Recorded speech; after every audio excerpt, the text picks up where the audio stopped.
सॅन्सेरा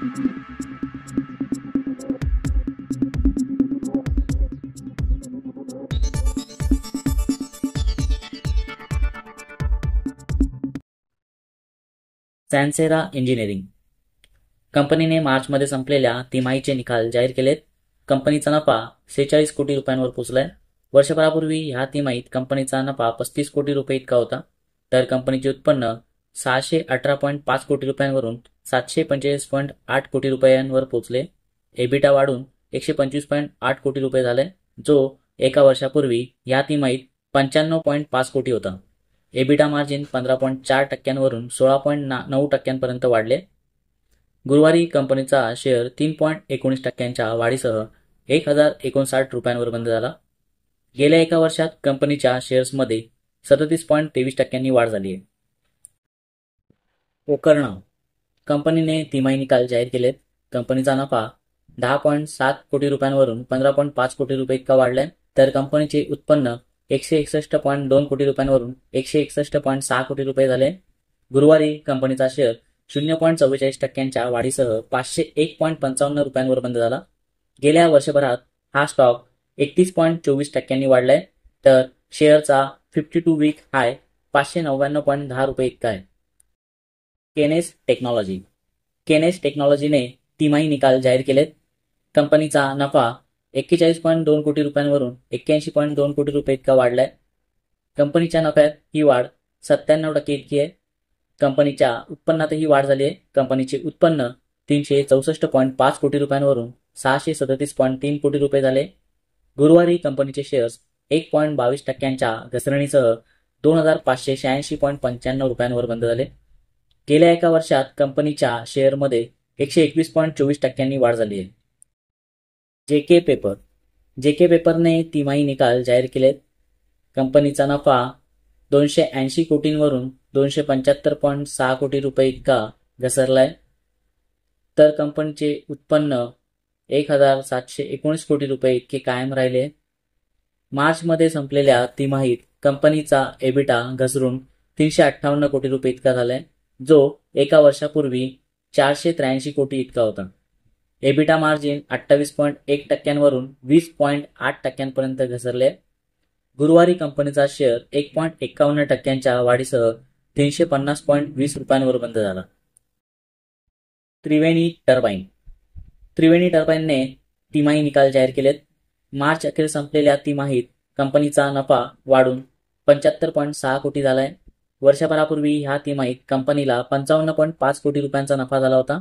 कंपनीचे उत्पन्न 369.8 कोटी रुपयांवरून 458.1 कोटी रुपयांपर्यंत वाढले. गुरुवारी कंपनीचा शेअर 3.14% वाढीसह 603 रुपयांवर बंद झाला. गेल्या एका वर्षात या शेअरमध्ये 51.37% इतकी वाढ झाली आहे. प्रिन्स पाईप्स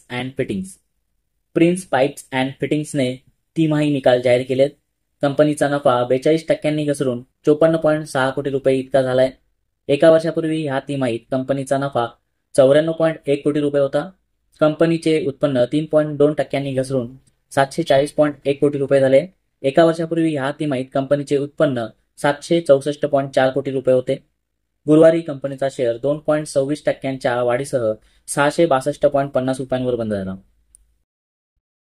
किम्स कंपनीचा नफा 29.8% घसरून 65.4 कोटी रुपयांवर आलाय, जो एका वर्षापूर्वी ह्याच तिमाहीत 93 कोटी रुपये होता. कंपनीचे उत्पन्न 10% घसरून 633.8 कोटी रुपये झाले.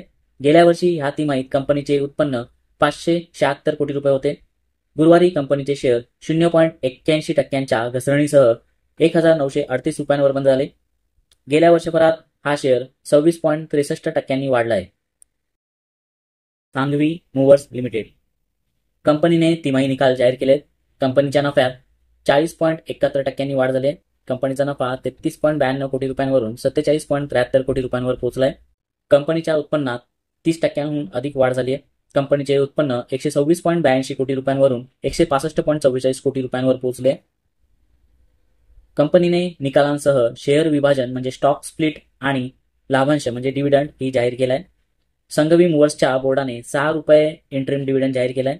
यापूर्वी जुलै 2023 मध्ये कंपनीने 4 रुपये डिव्हिडंड जाहीर केला होता. मे 2022 मध्ये कंपनीने ₹1 डिव्हिडंड दिला होता. कंपनीने 1:2 म्हणजे 1:2 च्या प्रमाणात शेअरचे स्टॉक स्प्लिट मंजूर केले आहे. म्हणजेच एक शेअर 2 शेअर्समध्ये विभागला जाईल. गुरुवारी कंपनीचे शेअर 15.29% घसरणीसह ₹1,221 बंद झाले. गेल्या एका वर्षात कंपनीच्या शेअरमध्ये 207.02% वाढ झाली आहे. शेअरचा 52 वीक हाय ₹1,494.95 इतका आहे. कंटेनर कॉर्पोरेशन ऑफ इंडिया कॉनकॉरने त्यांचे तिमाही निकाल जाहीर केलेत. कंपनीच्या नफ्यात आणि उत्पन्नात वाढ झाली आहे. कंपनीचा नफा ₹278 कोटी वरून ₹295 कोटी इतका वाढलाय. तर कंपनीचे उत्पन्न ₹2,166 कोटी वरून ₹2,318 कोटी पर्यंत वाढले. निकालासोबतच कंपनीने आपल्या भागधारकांसाठी अंतिम लाभांश म्हणजे इंटरिम डिव्हिडंड ही जाहीर केलाय. कंपनीने प्रति शेअर ₹2.50 इतका डिव्हिडंड जाहीर केलाय. गुरुवारी कंपनीचा शेअर 1.04% वाढीसह ₹1,037.90 बंद झाला. गेल्या एका वर्षात कंपनीच्या शेअर्समध्ये 62.35% वाढ झाली आहे. रिलायन्स जिओ, भारती एअरटेल आणि वोडाफोन आयडियासाठी 6 जून हा दिवस खूप महत्त्वाचा आहे.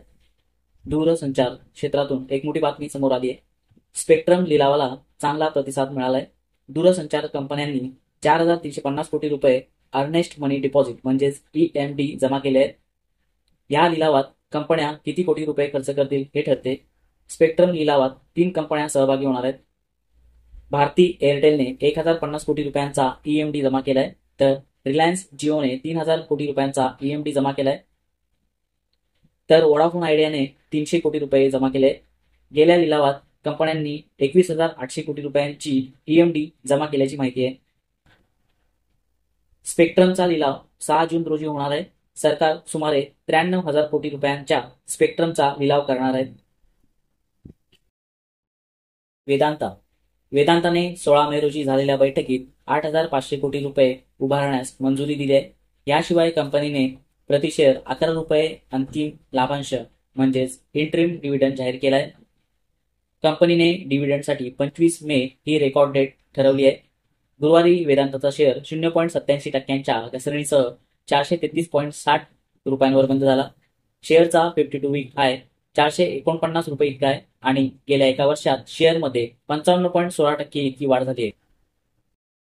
बायोकॉन मार्च अखेर संपलेल्या तिमाहीत कंपनीच्या नफ्यात घट झाली असून तो ₹135.5 कोटी आलाय.